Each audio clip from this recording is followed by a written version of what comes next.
Hello and अस्सलाम वालेकुम to the new video of the series CBT. आज हम एक बहुत ही सीबीटी के कोर कॉन्सेप्ट के बारे में या कोर टेक्निक के बारे में बात करेंगे, दैट इज़ कॉग्निटिव रीस्ट्रक्चरिंग। हम सीबीटी के बारे में पढ़ते आ रहे हैं कि किस तरीके से हमारी थॉट्स जो है वो हमारी फीलिंग्स और हमारी इमोशंस वगैरह हमारे बिहेवियर को किस तरीके से ये इम्पैक्ट करती है। तो cognitive restructuring is basically about कि किस तरीके से हमारा जो एक कोर कॉन्सेप्ट या हमारा एक नेगेटिव कह लें आप थॉट पैटर्न बन चुका हुआ है किसी चीज़ के बारे में, हम उसको कैसे चेंज कर सकते हैं। अच्छा, अब कोग्निटिव रीस्ट्रक्चरिंग बेसिकली इंपॉर्टेंट कैसे और वो किस तरीके से वर्क करती है। कोग्निटिव रीस्ट्रक्चरिंग बेसिकली आपका कोई भी नेगेटिव थॉट है, सबसे पहले तो आपने अपने किसी नेगेटिव थॉट को आइडेंटिफाई करना है कि मेरा अच्छा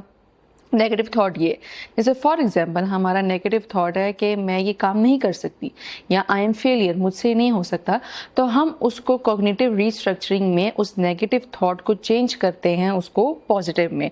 अब क्यों ये वर्क करता है, ये क्यों इतना इम्पॉर्टेंट है, क्योंकि आप देखें कि एक थॉट हमारी जो है ना वो बेसिकली सब चीज़ों को कह लें आप सब पे भारी हो जाती है कि आपने एक नेगेटिव थॉट सोच लिए कि अच्छा मैं ये काम नहीं कर सकती या मैं लूज़र हूँ, मेरे से नहीं हो पाएगा, तो आप ऑटोमेटिकली उसके बारे में वैसे ही बिहेव करना शुरू कर देते हो कि अच्छा मेरे से सही मैं पढ़ नहीं पाती या मैं फेलियर हूँ, तो आप ऑटोमेटिकली वैसे ही आपके इमोशंस होंगे और आप वैसे ही उसके बारे में बिहेव करना शुरू कर देते हो। तो अब ये देखिए कितना इंपॉर्टेंट है कि एक छोटी सी सोच जो है हमारी कैसे चीज़ों के ऊपर वो भारी हुई, तो हमें वो छोटी सी सोच जो है हमें उसी को ही चेंज करना होता है। तो कॉग्निटिव रिस्ट्रक्चरिंग जो है ये I think and I know कि ये हर हमारा जो थेरेपिस्ट है ये इसको यूज़ ये होती है when ever a person is going through a specific problem. अब वो किन किन प्रॉब्लम्स के बारे में हम बात कर सकते हैं, जैसे कोई भी है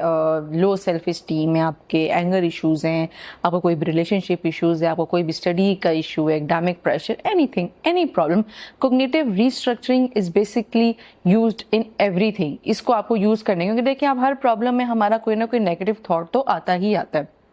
अच्छा, फिर ये हमारी इमोशंस बेसिकली रेगुलेट करवाती है, हमें पता चलता है कि हमारे किस टाइम पे क्या इमोशन है, हमें उसको कैसे सही से उस पर वर्क करना है, हम उस पर करते हैं और हम अच्छा सा इर्द गिर्द बिहेव करते हैं।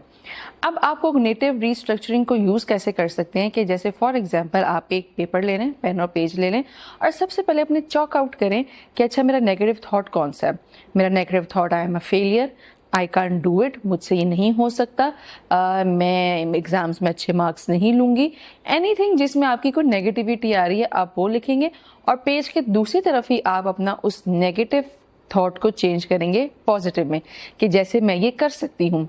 अच्छा, अगर मैं फेल हो गई तो मैं ज़रूरी नहीं कि हर बार ही फेल हुई हूँ, मैं इन जगहों पे सक्सेसफुल भी रही हूँ, मैं ये काम कर सकती हूँ। तो देखा आपने किस तरीके से आपके नेगेटिव थॉट्स को हम पॉजिटिव में चेंज करते हैं। आप इसको बेशक कभी भी अप्लाई कर सकते हैं, जैसे फॉर एग्जांपल आप बैठे हुए और आपको एकदम ऐसी सोच चाहिए कि ये मुझसे काम नहीं हो सकता,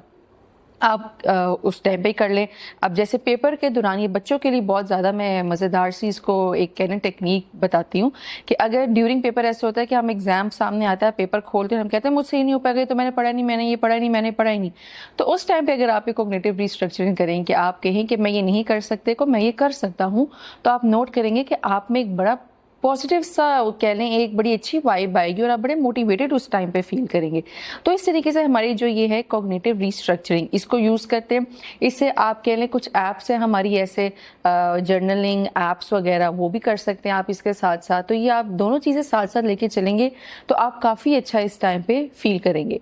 अगर आप और भी किसी टेक्निक के बारे में बात करना चाह रहे हैं कि किस तरीके से हम उसको अप्लाई करेंगे अपनी लाइफ पे और कैसे कर सकते हैं, तो हमें अपने कमेंट्स सेक्शन में ज़रूर बताइएगा, हम ज़रूर उस टेक्निक के बारे में बात करेंगे। Thank you so much.